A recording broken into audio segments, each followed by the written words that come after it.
ಅಯ್ಯೋ ನಾನೊಬ್ಳು ಗಂಡನ ಹತ್ರ ಹೋಗಿ ಎಲ್ಲ ಸರಿ ಮಾಡ್ಕೊಳಕ್ ಹೊರಟಿರೋ ನಿನ್ ಮುಂದೆ ನನ್ ದೂರ ಆಗಿರೋ ಗಂಡನ ವಿಚಾರ ಹೇಳ್ತಾ ಇದ್ದೀನಿ. ಸಾರಿ ಕಣೆ. ಹಲೋ, ಒಂದ್ ನಿಮಿಷ. ಖುಷಿಯಾಗಿರೋ ಟೈಮಲ್ಲಿ ಯಾಕೆ ಕಣ್ಣೀರ್ ಹಾಕ್ತಾ ಇದ್ದೀರಾ? ಜಾನ್ವಿ ಬಾ, ನಾನು ಹಿಂಗ್ ಸೀರೆ ಉಡಿಸ್ತೀನಿ. ಬೇಡ, ನಾನೇ ಉಟ್ಕೋತೀನಿ. ನೋ, ಇವತ್ತೇನಿದ್ರು ನೀನು ನಾವ್ ಹೇಳೋದನ್ನ ಕೇಳ್ಬೇಕು. ಅದೇ ಸುಮ್ನೆ ಬಾರೆ, ಮಾತಾಡೋಂಗಿಲ್ಲ ನೀನು.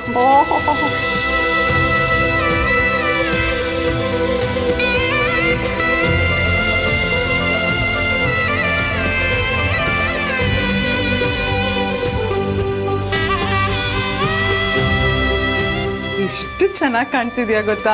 ನಮ್ ದೃಷ್ಟಿನೇ ತಾಗುತ್ತೆ ನಿಂಗೆ. ನಮಗೆ ಹೀಗ ಅನ್ಸ್ತಿದೆ, ಈ ನಮ್ ಮಗ ನೋಡಿದ್ರೆ ಅಷ್ಟೇ. ಅಷ್ಟೇ ಆಗ್ಲಿ ಅಂತ ತಾನೆ ನಾವು ಅವಳನ್ನ ಇಷ್ಟೊಂದೆಲ್ಲ ರೆಡಿ ಮಾಡಿರೋದು. ಇವತ್ತು ನಿನ್ ಬಗ್ಗೆ ನಂಗೆ ತುಂಬಾ ಹೆಮ್ಮೆ ಅನಿಸ್ತಿದೆ. ಶ್ರೀ ಮದ್ವೆ ಮಾಡ್ಕೊಂಡು ನಿನ್ನ ಈ ಮನೆಗೆ ಕರ್ಕೊಂಡ್ ಬಂದಿದ್ದ, ಆದ್ರೆ ಇವತ್ ನೀನು ನನ್ ಮಗನ್ನ ಕರ್ಕೊಂಡ್ ಬರಕ್ ಹೋಗ್ತಿದ್ಯಾ.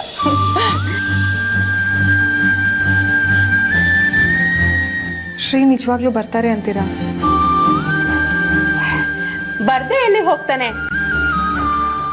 ಅವನ್ಗೂ ಒಂಟಿಯಾಗಿದ್ದು ಸಾಕಾಗೋಗಿರತ್ತೆ. ನಮ್ಗೆಲ್ಲ, ಅದ್ರಲ್ಲೂ ನಿನಗೆ ಅವನ್ನ ಬಿಟ್ಟಿರೋದು ಎಷ್ಟು ಕಷ್ಟ ಆಗ್ತಿದೆ ಅನ್ನೋದು ತಲೆಗೆ 4 ಮೊಟ್ಟಕ್ಕೆ ಹೇಳು, ಅರ್ಥ ಮಾಡ್ಕೋತಾನೆ.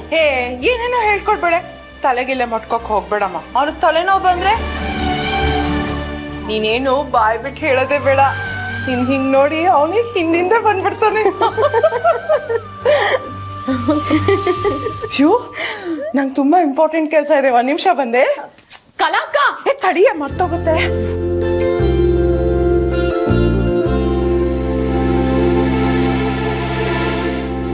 ಶ್ರೀ ರೆಡಿನಾ?